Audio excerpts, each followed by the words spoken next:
Situated 65 kilometers west of Kimberley, the Rooipoort Reserve has over 32 kilometers of Vaal River frontage and some 5,000 rock etchings that depict our past with Stone Age tools littering the ground. One of the oldest conservation areas in South Africa, the 40,000 hectare reserve dates back to 1893. In 1895, Andrew Jock Pringle was the first official gamekeeper, and this was until his retirement in 1932. It is likely that Pringle was the first game warden in South Africa. It was during this time that game conservation and commercial farming were operated side by side. In February of 1947, Sir Ernest Oppenheimer encouraged his son Harry to take a personal interest in the rehabilitation and improvement of Rooipoort after the lean times of the Second World War. Today, Nicky and Strilly Oppenheimer still maintain close relationships with the reserve, and Nicky performs the annual game census. The reserve was declared the 4th South African Natural Heritage Site in 1985.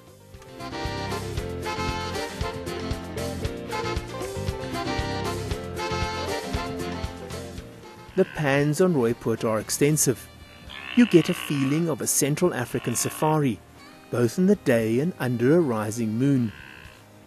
In the middle of the pan is a pole dating back to the Second World War, as this was the windsock that guided the pilots to this alternative airstrip in times of need. These pans are nutritious, and during the summer rains gather a film of water. Right throughout the year, they are a haven for a variety of wildlife. Black wildebeest, brought back from virtual extinction under the instruction of Sir Ernest Oppenheimer, play on the pans. They are watched by meerkats, jackal, and the warthogs, who were reintroduced from the Bloemfontein Zoo in 1961. The red hartebeest are icons of this reserve. Rooipoort has played a crucial role in reintroducing red hartebeest to many reserves in South Africa. It is here that we learn more about the reputation of the jackal, and we fall in love with his villainous character, even as we are privileged to watch them hunt and kill as a cooperative pack.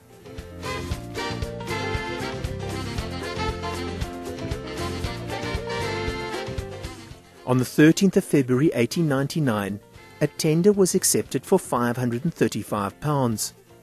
This was for the erection of a shooting lodge with 6 bedrooms, bathroom, lounge, dining room, and a good kitchen. It also included a ranger's cottage and stables. Today the shooting box is still maintained in its original form, and much of the furniture and paintings tell a story of this historical place as well as the past.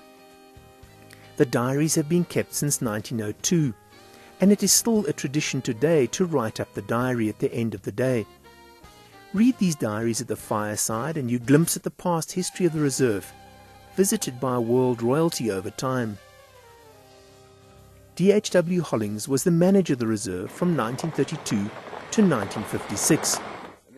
Rob, his son, relates many of his boyhood memories as well as the experiences of growing up on the reserve and of the people who visited and whose memories are written in the diaries.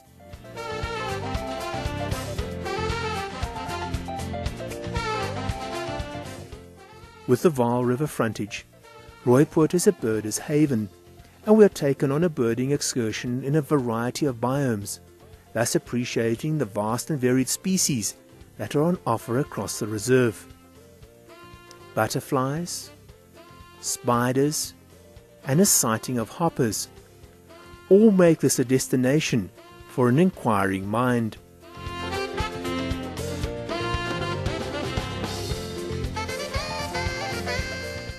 Bushman Fountains is an incredible place. It has some 4,000 rock engravings littering the hillside surrounding a freshwater spring. Peter Beaumont, acclaimed archaeologist, joins us and relates over 10,000 years of history. Peter shows that not only ancient man used this area as a watering and possible trading point, but so has modern man, depicted by the kraal ruins on the hillside. The peckings depict many animals that are no longer found on the reserve today due to possible climatic and environmental changes. Also depicted are many of the visions of trance, watched over by the old shaman. Look closely as you walk amongst the rocks, and you will see the very etching that is now the proud emblem of this reserve. We are left wondering as to the relationship of this rock art with the ancient trade routes of Africa, and how these may link the diamond route together.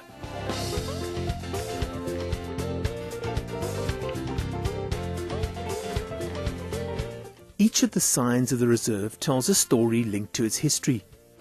On the edge of the Vaal River, the bird life peers from the trees. Cast your eyes to the ground and suddenly you see the striations on the rock.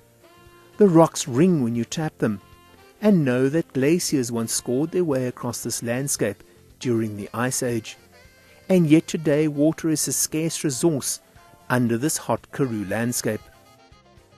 Diamond Koppies, with its history dating back to the depositing of alluvial diamonds millions of years ago, is also one of the richest deposits of stone tools, thus telling of a past civilization.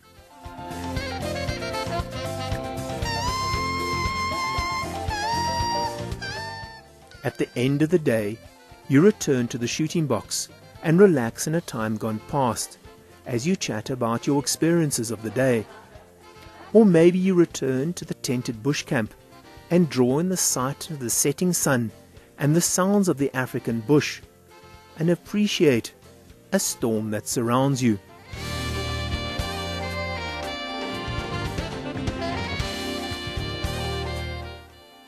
Visit the Diamond Route and share in our history, cultures, landscapes, fauna and flora. Know that you will again return to this incredible reserve, as there's still more to discover.